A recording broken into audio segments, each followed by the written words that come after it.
Hello students, last video के अंदर हमने डिस्कस कर लिया था इलेक्ट्रोमैग्नेटिक वेव थ्योरी के बारे में कंप्लीट। उसके बाद we are going to discuss now electromagnetic spectrum. आज हम क्या पढ़ेंगे, इलेक्ट्रोमैग्नेटिक स्पेक्ट्रम की बात करने वाले हैं। देखिए, जो ये आपके टॉपिक्स हैं, these are most important topics, so आप प्लीज़ अच्छे से इनको करिए, अच्छे से इनका नोट्स प्रिपेयर करने हैं आपको, सभी के सभी आपको नोट्स प्रिपेयर करने हैं, अच्छे से बिल्कुल पढ़ना है, ठीक है। अगर थोड़ा सा भी कहीं पर डाउट रह जाता है तो पोज करके फिर से आपको देखना है, ठीक है, ओके। तो अब देखिए, इलेक्ट्रोमैग्नेटिक स्पेक्ट्रम हमारा क्या होता है, the arrangement of the various electromagnetic waves. बहुत सारे टाइप की इलेक्ट्रोमैग्नेटिक वेव्स होती हैं। पीछे आपने इलेक्ट्रोमैग्नेटिक वेव्स तो पढ़ ली, बताओ क्या होती हैं वो वेव्स जिसके पास इलेक्ट्रिकल फील्ड का कंपोनेंट भी होता है और मैग्नेटिक फील्ड का कंपोनेंट भी होता है, उसे आप क्या बोलते हो, इलेक्ट्रोमैग्नेटिक वेव्स बोलते हो। अभी आप पीछे पढ़ कर आए हो, ये बात है ना। तो अब वो बहुत टाइप्स की होती हैं आपकी इलेक्ट्रोमैग्नेटिक वेव्स।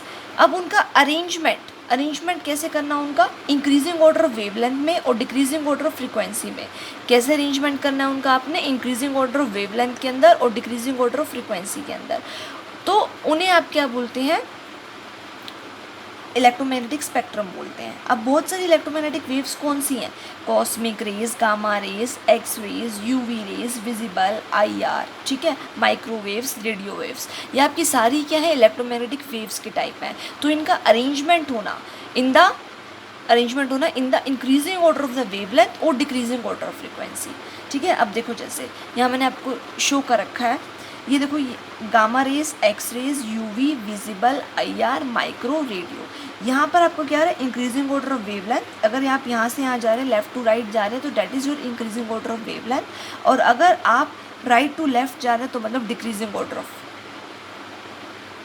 फ्रीक्वेंसी, सॉरी मतलब इंक्रीजिंग ऑर्डर ऑफ फ्रीक्वेंसी, मतलब लेफ्ट टू राइट जा रहे हैं तो इंक्रीजिंग ऑर्डर ऑफ वेवलेंथ और डिक्रीजिंग ऑर्डर ऑफ फ्रीक्वेंसी। देखो, यहाँ पर गामा रे से जब आप रेडियो वेव्स की तरफ जा रहे हो, यहाँ पे कितनी है आपकी वेवलेंथ, 10⁻⁹ किस में है, ये नैनोमीटर में। और 1 नैनोमीटर कितना होता है, 10⁻⁹ मीटर। 1 नैनोमीटर कितना होता है, 10⁻⁹ मीटर। तो ये 10⁻² से आप कहाँ जा रहे हो, 10⁻12 तक जा रहे हो। तो इसका मतलब वेवलेंथ बढ़ रही है, वेवलेंथ क्या कर रही है, इंक्रीज़ कर रही है। और आप दूसरा देखो, फ्रीक्वेंसी देखो, 10⁻20 है यहाँ पे कितनी है, 10⁻4 है। तो फ्रीक्वेंसी क्या कर रही है, डिक्रीज़ कर रही है। तो इन्हीं का जो अरेंजमेंट है, ये सारी आपकी इलेक्ट्रोमैग्नेटिक वेव्स हैं, और इन्हीं का जो अरेंजमेंट है ना, इंक्रीजिंग ऑर्डर ऑफ वेवलेंथ के अंदर, यहाँ से यहाँ जा रहे हो तो वेवलेंथ बढ़ रही है, लेकिन फ्रीक्वेंसी यहाँ से यहाँ जाने पे कम हो रही है। तो इंक्रीजिंग ऑर्डर वेवलेंथ और डिक्रीजिंग ऑर्डर फ्रीक्वेंसी, इसी को आप क्या बोलते हो, इलेक्ट्रोमैग्नेटिक स्पेक्ट्रम बोलते हो। क्या बोलते हो, इलेक्ट्रोमैग्नेटिक स्पेक्ट्रम बोलते हो। अब आपकी बहुत सारी रेज हैं, ऐसे आपकी कॉस्मिक रेज है सबसे पहले आपकी, ठीक है, कॉस्मिक रेज है।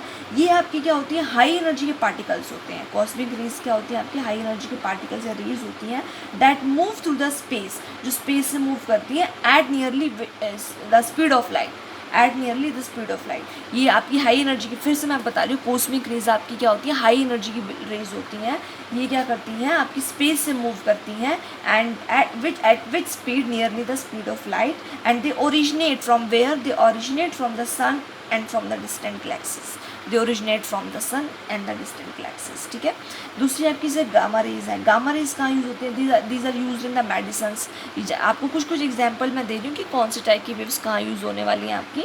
तो gamma rays, these are use in the medicines for killing the cancer cells, these are use in the medicines for killing the cancer cells. आपकी जैसे एक्सरेज होगी, एक्सरेज तो आपको सबको पता है कि एक्सरे हम करवाते हैं। एक्सरे किस लिए करवाते हैं, ताकि हम आपका इनर साइड देख पाएँ, अपनी बॉडी का या किसी ऑब्जेक्ट का इनर साइड देखना है तो उसे आप इजीली देख सकें। किसकी हेल्प से देख पाते हो, एक्सरे की हेल्प से देख पाते हो, तो आपको सबको पता होगा। यूवी रेज आपको पता है, जो आपकी सन से आती है यूवी रेज, और डायरेक्ट ये हमें हार्म पहुंचाती हैं यूवी रेज। तो जो हमारी ओजोन लेयर होती है तो हमारे को क्या करती है, प्रोटेक्ट करती है, नहीं हार्मफुल यूवी रेज से प्रोटेक्ट करती है, आपको पता ही है ना।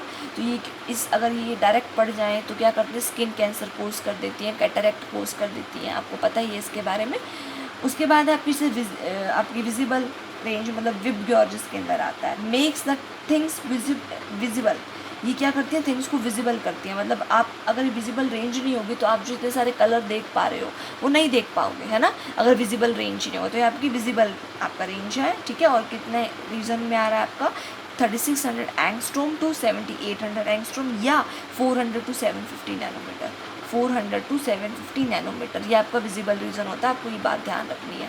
अगर आपसे कोई पूछ ले कि विजिबल रीजन कितना होता है तो you will say 400 nanometer to 750 nanometer, या अराउंड 800 भी होता है, लेकिन आप कुछ भी बोल सकते हैं।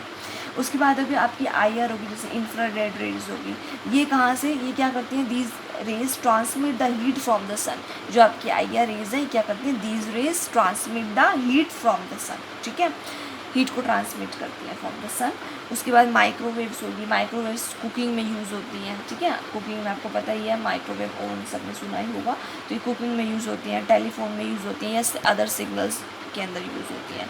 रेडियो वेव्स आपको पता ही है, रेडियो वेव्स आपकी यूज़ टू ब्रॉडकास्ट, ठीक है, जो सिग्नल्स आ रहे हैं हमारे तक आ रहे हैं, वो किस वेव्स के थ्रू आ रहे हैं, रेडियो वेव्स के थ्रू ही तो आ रहे हैं। तो these are the waves that are use to broadcast. Radio में होगा, टेलीविज़न में होगा, तो जो रेडियो टेलीविज़न के या और भी सिग्नल्स हमारे तक पहुंच रहे हैं, वो किसकी वजह से पहुंच रहे हैं, रेडियो वेव्स की वजह से पहुंच रहे हैं, ठीक है। तो ये आपको कुछ मैंने बता दिया कि थोड़ी देर एक आधा यूज़ आपको मैंने बता दी कि कौन सी चीज़ कहाँ पर यूज़ होने वाली है। ओके, सो आपका ये जो अरेंजमेंट है पूरा, in the increasing order of wavelength, decreasing order frequency, इस पूरी अरेंजमेंट को क्या बोलते हैं, इलेक्ट्रोमैग्नेटिक स्पेक्ट्रम बोलते हैं, ठीक है। उसके बाद देखो, उसके बाद हम बात करते हैं अपनी नेक्स्ट, इलेक्ट्रोमैग्नेटिक वेव थ्योरी पढ़ ली, इलेक्ट्रोमैग्नेटिक स्पेक्ट्रम पढ़ लिया। उसके बाद आता है प्लैंक्स क्वांटम थ्योरी। देखो प्लैंक्स क्वांटम थ्योरी किसने दी थी आपकी, given by the Max Planck. किसने दी थी आपको, मैक्स प्लैंक ने दी थी। कब दी थी आपको उसने, 1900 में दी थी, जनरली 1901 में बोलो या 1900 बोलो। और किस लिए दी थी उसने आपको ये Planck's quantum theory, to explain the phenomena of the black body radiation and the photo electric effect. अभी मैंने आपको पीछे बताया कि जो आपकी इलेक्ट्रोमैग्नेटिक वेव थ्योरी थी ना, वो ब्लैक बॉडी रेडिएशन के बारे में बता पाई थी, ना वो फोटो इलेक्ट्रिक इफेक्ट के बारे में बता पाई थी। तो इन फिनोमिनन्स को एक्सप्लेन करने के लिए ब्लैक बॉडी रेडिएशन हो गया, फोटो इलेक्ट्रिक इफेक्ट हो गया, तो मैक्स प्लांटम आपका जो प्लैंक था उस 1901 में थ्योरी दी थी। और ये फर्दर आपको ये थ्योरी आगे प्रोसीड किसने करी थी, आपको फर्दर किसने आपको एक्सप्लेन किया था, एक्सटेंड किया था, वो आइंस्टाइन ने किया था 1905 में। फर्दर इस थ्योरी को एक्सटेंड किसने किया था, आइंस्टाइन ने किया था 1905 में। इसने मैक्स प्लैंक ने कब दी थी, 1901 में दी थी, to explain the black body radiation and the concept of the photo electric effect. वो भी मैं आपको आगे बताऊंगी नेक्स्ट वीडियो के अंदर। ओके, अभी आप इसके कुछ पॉस्टुलेट देखिए क्या कहती है हमें theory. Energy radiated from any source, किसी भी सोर्स से जो एनर्जी रेडिएट होती है, like sun, energy radiated from any source like sun is discontinuously in the form of the energy packets। वो किस फॉर्म में निकलती है, एनर्जी पैकेट्स की फॉर्म में आती है। जो इलेक्ट्रोमैग्नेटिक वेव थ्योरी थी ना, कंपेयर करो, वो कहती थी कि जो एनर्जी है वो किसी भी सोर्स से अगर आ रही है तो वो कॉन्टीन्यूसली आ रही है, जैसे सन से आ रही है तो वो कैसे आ रही है, कॉन्टीन्यूसली आ रही है। लेकिन प्लैंक्स क्वांटम थ्योरी कहती है कि जो एनर्जी किसी भी सोर्स से आ रही है, लाइक सन से आ रही है, तो वो डिसकॉन्टीन्यूसली आ रही है। और डिसकॉन्टीन्यूसली कैसे आ रही है, in the form of the packets of energy, छोटे छोटे एनर्जी के पैकेट के फॉर्म में आ रही है। एनर्जी जो किसी भी सोर्स से आपकी आ रही है, एनर्जी आपकी किसी भी ये सोर्स से आ रही है, ठीक है, वो कैसे आ रही है, डिसकॉन्टीन्यूसली आ रही है, in the form of the packets, energy packets. और उन्हीं एनर्जी पैकेट्स को क्या बोलते हैं, हम ध्यान रखना, उन्हीं एनर्जी पैकेट्स को क्या बोलते हैं, फोटोन्स बोलते हैं, क्वांटास। क्या बोलते हैं इनको, फोटोन्स बोलते हैं, क्वांटम से क्वांटास, ठीक है, ये आपको लिखा हुआ मिलेगा। And in case of the light, और लाइट के केस में से क्या बोलते हैं, फोटोन्स बोलते हैं। लाइट के केस में क्या बोलते हैं, फोटोन्स। समझ में आया आपको। तो एनर्जी किसी भी सोर्स से, वहाँ भी इलेक्ट्रोमैग्नेटिक बोलती थी कि कॉन्टीन्यूसली आती है, लेकिन प्लैंक्स क्वांटम थ्योरी बोलती थी कि डिसकॉन्टीन्यूसली आती है। और वो डिसकॉन्टीन्यूसली भी कैसे आती हैं, एनर्जी पैकेट्स की फॉर्म में आती है। एनर्जी पैकेट्स को फोटोन्स बोला जाता है, क्वांटा बोला जाता है, और लाइट के केस में आप फोटोन बोलोगे इसे, ठीक है। सेकेंड देखो, the energy of the packet is directly proportional to the frequency. अब देखो ये सपोज ये जो रेडिएशन आ रही है आपकी सन से, रेडिएशन आ रही है, इसकी फ्रीक्वेंसी न्यू है, इस रेडिएशन की फ्रीक्वेंसी क्या है, न्यू। तो वो क्या बोलता है, जो एनर्जी होगा ना हर एक पैकेट का, पैकेट की फॉर्म में एनर्जी आ रही है ना, जो एनर्जी हर ईच पैकेट की होगी वो किसके प्रोपोर्शनल होगी, फ्रीक्वेंसी की। जो फ्रीक्वेंसी की रेडिएशन सन से आ रही है, किसी भी सोर्स से आ रही है, ठीक है। सो यहाँ पर फॉर्मूला बनता है हमारा E directly proportional to nu हो गया। अब आपको पता है डायरेक्टली प्रोपोर्शनल का साइन हटता है और उसकी जगह क्या लगता है, एक कांस्टेंट लगता है। डायरेक्टली प्रोपोर्शनल का साइन हट के एक कांस्टेंट लगता है, तो अब इक्वल लगाया हमने, डायरेक्टली प्रोपोर्शनल का साइन हटा के इक्वल लगाया और कांस्टेंट लगाया एच। कांस्टेंट क्या लगाया हमने, एच। तो क्या बन गया, E is equal to H nu. क्या बन गया, E is equal to H nu. अब यहाँ पे H क्या होता है, प्लैंक्स नई थ्योरी दी थी तो H को उसने अपने नाम से रख दिया प्लैंक्स कांस्टेंट। क्या रख दिया, अपना नाम से रख दिया प्लैंक्स कांस्टेंट, और इसकी वैल्यू होती है 6.626 10⁻34 जूल सेकेंड। कितनी होती है, 6.626 और 10⁻34 जूल सेकेंड होती है, या 6.626 10⁻27 अर्ग सेकेंड होती है इसकी।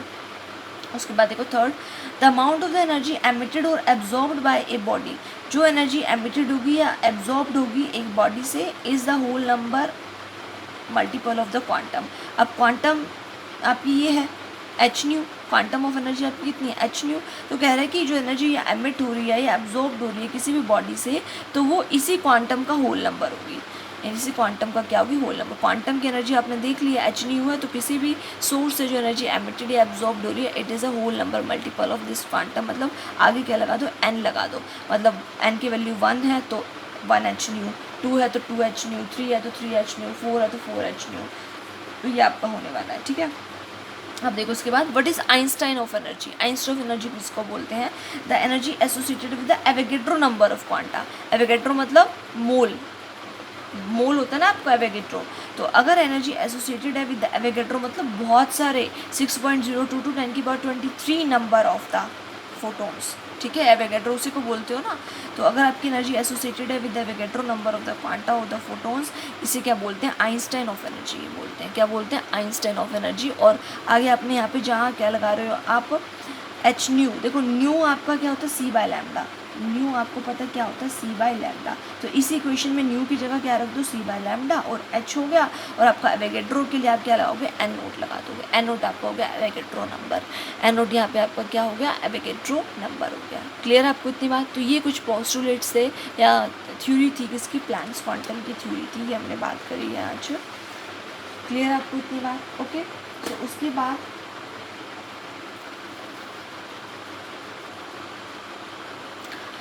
तो देखिए हम न्यूमेरिकल देख लेते हैं आगे। The wavelength range of the visible spectrum extends from the violet 400 nanometer to red 750 nanometer. Express this wavelength in frequencies. इन वेवलेंथ को फ्रीक्वेंसीज में आपने बताना है, तो कैसे बताएंगे आप, देखिए आपको वेवलेंथ दे रखी है 2। सबसे पहले आपको वॉयलेट की दे रखी है, तो आप लिख देंगे जो भी आपको वेवलेंथ दे रखी है वॉयलेट की, वेवलेंथ ऑफ वॉयलेट कितनी दे रखी है आपको, 400 नैनोमीटर दे रखी है। और 1 नैनोमीटर में 10⁻⁹ मीटर होते हैं, तो 400 10⁻⁹ मीटर इतना हो जाएगा। फ्रीक्वेंसी में एक्सप्रेस करना है, आपको पता है formula nu is equal to C by lambda. अभी मैंने आपको पीछे बताया है, nu is equal to C by lambda. C is the speed of light 3 × 10⁸ meter per second, और बाय लैम्डा 400 × 10⁻⁹। सॉल्व कर लेंगे इसे आप, ये आपको क्या आ जाएगा, फ्रीक्वेंसी आ जाएगा, ठीक है। यूनिट इसकी क्या बन जाएगी, सेकेंड इनवर्स, क्या बन जाएगी, सेकेंड इनवर्स या हर्ट्ज। इसको आप खुद सॉल्व कर सकते हैं, है ना। ऐसे आप क्या निकाल लेंगे, वेवलेंथ इसकी रेड की निकालनी है, उसको आप इसी फ्रीक्वेंसी में बता देंगे। जो भी वेवलेंथ है लिख लो, रेड की आपकी जो भी वेवलेंथ है आपकी रेड वाले की कितनी है, 750 है। तो 750 × 10 नैनोमीटर था, तो लिख देना आप यहाँ नैनोमीटर 10⁻⁹ मीटर हो जाएगा। अब वही लगा दो, nu is equal to C by lambda लगा दो। सी आपको पता ही है 3 × 10⁸ मीटर पर सेकेंड, बाय से डिवाइड कर दो, 750 10⁻⁻ करना है। ये भी आपका सेकेंड इनवर्स और हर्ट्ज में आ जाएगा। कर लेंगे उसके बाद आप, ये फ्रीक्वेंसी के टर्म्स में इजी सा था, बताना था, हमें एक्सप्रेस करना था। अगला भी इजी क्वेश्चन है। A particular radio station broadcast at a frequency of the 1120 kilohertz. देखो 1120 किलोहर्ट्ज़ की फ्रीक्वेंसी है, मतलब nu is equal to 1120 kilohertz. Kilo का मतलब क्या होता है, 10⁻3। तो 1120 को मल्टीप्लाई किससे कर दो, 10⁻3 हर्ट्ज़ हो गया।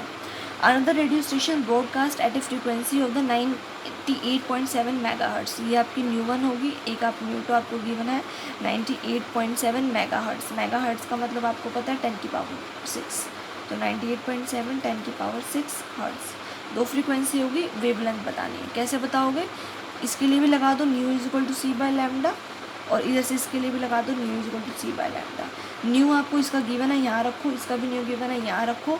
और सी आपको पता है 3 × 10⁸ मीटर पर सेकेंड होता है, और लैम्डा आप यहाँ से निकालो, यहाँ से ये लैम्डा निकालो, यहाँ से इसके लिए निकालो। यहाँ न्यू 1 कर दो, यहाँ ये न्यू 2 कर दो, तो लैम्डा 1 और लैम्डा 2 आप निकाल सकते हो। सी की value 3 × 10⁸ meter per second. This is your homework, ये आपको सॉल्व करना है खुद से। ये मैंने आपको बता दी किलो हर्ट्ज़ का और मेगाहर्ट्ज़ का मीनिंग। उसके बाद देखिए, calculate the energy of a mole of photons of radiations whose frequency is 5×10⁴ 14 hertz, sorry. तो एनर्जी आपको 1 मोल ऑफ फोटोन की बतानी है। अभी हमने पीछे पढ़ा आपका फॉर्मूला E=h/μ।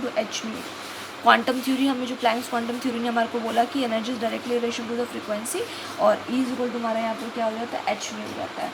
और ये क्या बन जाएगा, 1 मोल के लिए क्या फॉर्मूला बनता है हमारा, E=n0 h/, 1 मोल के लिए। n0 आपका क्या है, 6.022 10⁻23 होता है ना। 6.022 10⁻, क्या होता है आपका, ये 23 होता है।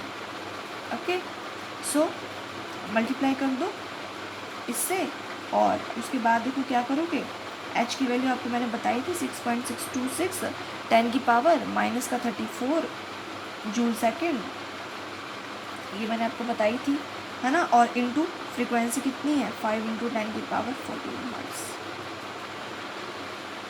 ये आप सारा सॉल्व कर लेना, जो भी आपका आएगा ये आपका हो गया मोल इनवर्स में, मतलब मोल इनवर्स में। तो आपका ये जो आंसर आप सॉल्व कर लेना, कितना आएगा आपका आंसर, जूल पर मोल में आएगा आपका ये आंसर। उसको आप किलो जूल में चेंज कर लेना 1000 से डिवाइड करके।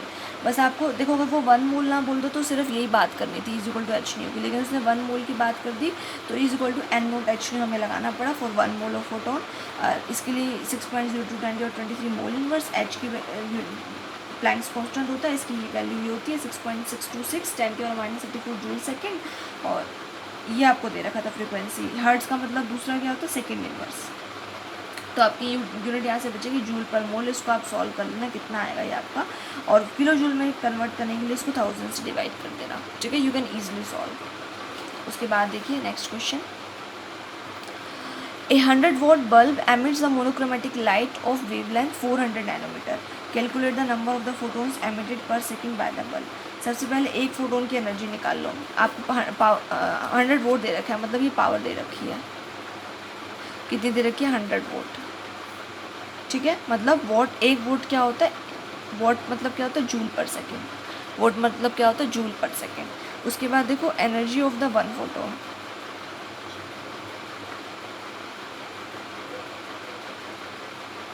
कैसे निकालनी है, E=h/μ से निकालनी है ना। और न्यू आपको क्या होता है, c/λ, तो रख दो hc/λ। अब सॉल्व करो इसको, h की वैल्यू 6.626 10⁻⁻34 जूल सेकेंड होगी, इंटू c ही पुट करो 3×10⁸ मीटर पर सेकेंड हो गया। लैम्डा पुट करो, लैम्डा कितना है, 400 नैनोमीटर। 400 नैनोमीटर मतलब 1 नैनोमीटर में 10⁻⁻9 हो गया। उसके बाद देखो ये कितना आएगा, इसको सॉल्व करके आपका आएगा, मैं बता देती हूँ एक बार आपको, रुकिए। ये आपका सॉल्व करके आ रहा है 4.96 अराउंड, इंटू 10⁻⁻19 जूल बचेगा ये आपका, ठीक है। ये बचेगा, आप खुद से एक बार ट्राई करके देखेंगे, आपका भी आ जाएगा ये, ठीक है। खुद से ट्राई करना एक बार आप। ये देखो जूल क्यों बचा खाली, यहाँ पर मीटर से मीटर चला जाएगा, ये सेकंड है, ये सेकंड इनवर्स है, पर सेकंड है ना, ये मतलब बाय में है, तो ये सेकंड से सेकंड गया और मीटर से मीटर गया, तो जूल बचेगा ये खाली, ठीक है। अब क्या निकालें, नंबर ऑफ फोटोन्स एमिटेड पर second by the bulb. Number of photons emitted,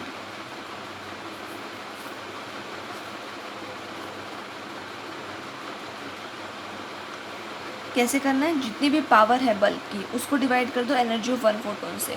जितनी भी बल्ब की पावर है उसको एनर्जी ऑफ 1 फोटोन से डिवाइड कर दो, वहाँ से आ जाएगा number of the photons emitted आ जाएगा वहाँ से, ठीक है। सो देखो ये क्या बनेगा,